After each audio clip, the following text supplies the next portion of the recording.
Hey, Chris Liepe here with How to Sing Like Adam Lambert. Lots of cool examples from isolated vocals to some of his more popular live performances. And yes, there's some Queen stuff in there as well. Be sure to like and subscribe to the channel. And if you'd like my help with your own voice, click the link below and join my free vocal course. All right, getting into his general tone and approach with some isolated vocals from Better Than I Know Myself. Cold as ice and more bitter than a December winter night. I think there's some easy stuff to overlook when we are studying his initial voice. If you listen here, Cold as ice. If I just put that naturally in my own voice, cold as ice, that's what I do. But cold, there's a bit of breathiness there. There's a sense of forwardness. There's a brightness, and you can really hear it on December. Winter night. Winter night. Winter night. I'm exaggerating it a little bit, but this is not winter night. It's not whiny. Winter night. Winter night. Yeah. There's a little bit of that going on. Winter night. A little bit. But it's enough to create and craft his own sound. Really, our own sound is a lot of different balances used in unique ways to us. That's how I treated you. You can hear it there too. That's how I treated you. On the I. That's how I treated you. Incredible agility. Really good at moving between different pitches. Okay, let's keep this in mind. And let's go to some of his live stuff. Going to spend a little bit of time with his cover of Believe by Cher. Incredible performance. There's no talking to you. Okay, now there's some of what I just said there. There's no, he's not swallowing it there. There's no talking to you. But the main thing I want to get across here is his use of head voice to create dynamics. There's no talking to you. Such an incredible tool. We want to make sure that we have this stuff in mind when we're opening songs, when we're trying to go from point A to point B and take people on a journey. Do you believe in life after love? I can feel something inside me say, I really don't think you're strong enough now. Okay, this is a continuation of what I was just talking about, utilizing chest voice and head voice in a very quiet way. And you can even hear at the very beginning of that last sample, do you believe in life? He is so focused on being quiet and dynamic and subdued, yet forward, his breath gives out, or his closure gives out for a minute there. I mean, he gets past it so fast, and it's awesome regardless. But this should actually be an encouragement to us. As we're working out our dynamics, it's okay to flirt with stuff like that, with like giving out for just a minute. Don't be afraid of that and miss out on a chance to be truly dynamic. Do you believe in life after love? Do you believe in life after love? Don't be afraid to play with those dynamics back to back to dial up your contrast so that you know where your tops and your bottoms are in terms of your dynamic delivery. It's really good to be familiar with that when you're working with your own voice. Take inspiration from him. Do you believe in life after love? There, he's dialing up the intensity. It's later on in the song. And listen to how bright he continues to be. He's incorporating a very subtle cry. A little bit of crow, like we've talked about in other videos, which we'll see a little bit of a detachment from that when he goes into his Freddie Mercury stuff. But, you know, when he starts getting louder here and more intense, do you believe? It's not really that. He doesn't get intense. He doesn't swallow what he's doing. Do you believe in life after love? And then that wonderful little crack that he does at the end where he goes into his head voice again. Love, love. And I should mention, it's awfully fun when you're really milking your own voice through inspiration from another person. Dial in an effects chain that helps you get in the mood, get in the moment. But a lot of what he's doing here, do you believe? Do you believe? Do you believe? I'm going in extremes with my voice. But if we can learn to brighten, to thin out, as we're going to see he does even more in other examples. I really don't think it's strong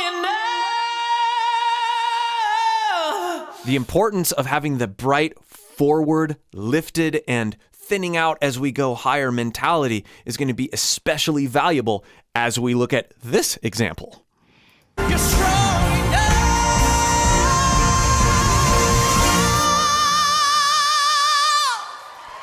The moment that made Cher cry. He's got it going on, that's for sure. An amazing performance, amazing line. Let's study it a little bit, though. There's some true accessibility here. Notice his tongue is out and relaxed. It's out of the way. He doesn't, as he goes higher, he doesn't tense up his tongue. He lets it be I'm exaggerating, but it's pretty exaggerated in what he's doing too, as opposed to starts getting really tense if you try that stuff. Also, especially when he hits that higher note, he is very, very thin, right? And you can even hear a little bit of grit coming in there as he gets to that highest note. But as he approaches, this is not strong enough. Although, that's kind of cool. But the higher he gets, the more free he projects, the more free he is, the less tense that he is. He is not reaching for those notes. He is letting those notes come as he creates this environment of being tension-free. Yes, he's still intense, but he is not tense. I really don't think you're strong enough.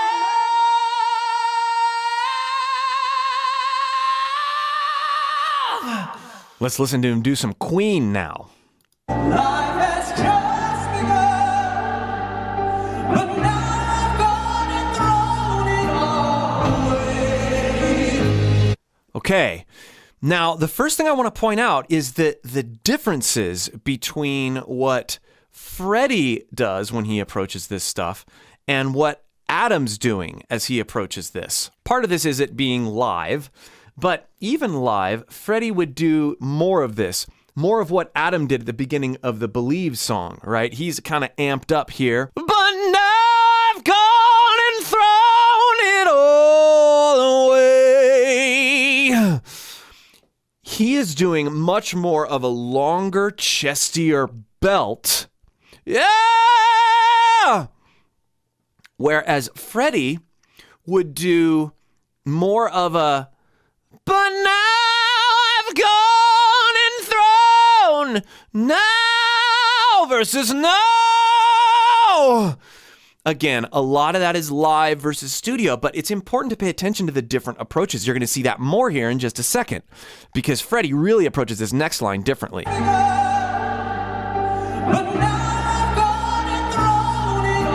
Very chesty there.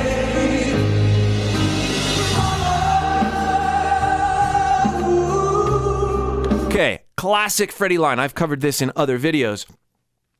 Mama is how he just approached that line. Works really, really well. Sounds great.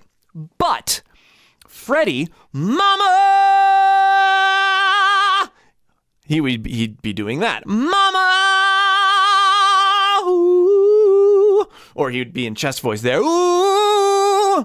Freddie dials up that contrast in a way where he's got this. Wow! I've covered that on the channel quite a bit in a lot of different contexts. We're crowing, crow! oh, mama, woo, and then darkening, creating that contrast. And he does that live too. He's not doing that. He's putting in his own voice, which is awesome, and we all should do that. But as we're learning to sing like Adam Lambert, as we are gathering inspiration from everybody, keep that in mind. Is there balances that we can approach with our own voice based on what these guys do and their different approaches? Didn't mean to make you cry. Didn't mean to make you cry. Versus, didn't mean to make you cry. Cry. Try both. Now let's move forward to a different part of the song where he's doing similar stuff at a greater dynamic level.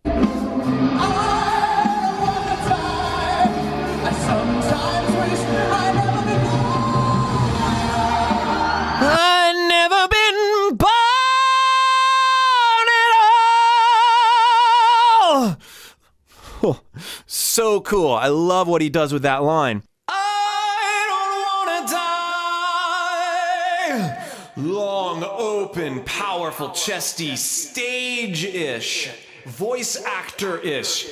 I sometimes wish I'd never been born at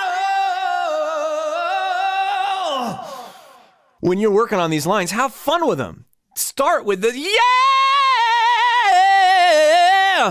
And play with the notes, play with the placement, using what he started with.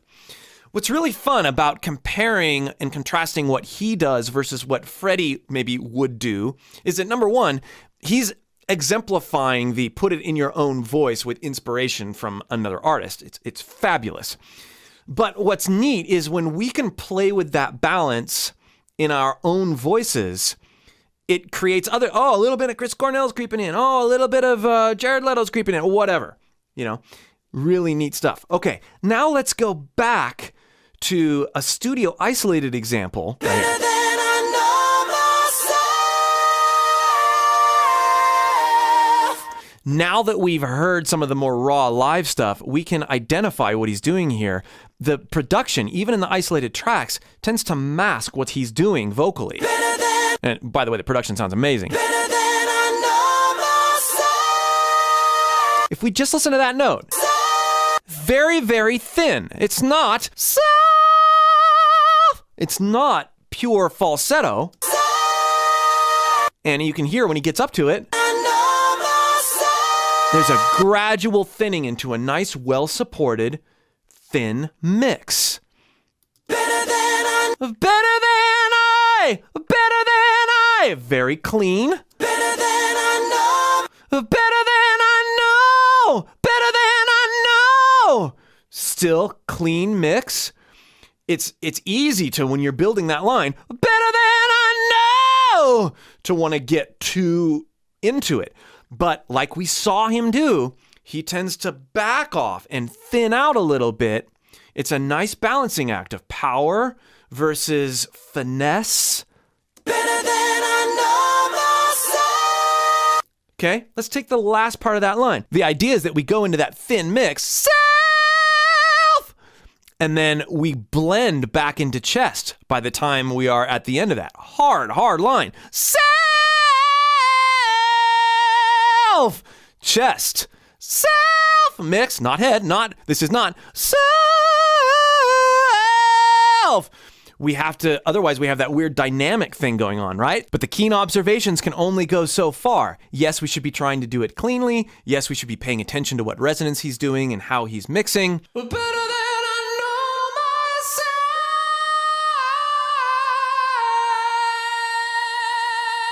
myself. Yeah, better than I know myself.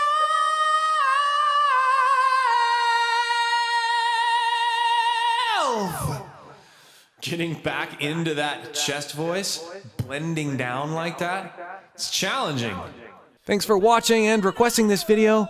Thanks also for liking and subscribing to the channel. And again, if you'd like more help with your own voice, be sure to click the link below and join my free course. We'll see you for more.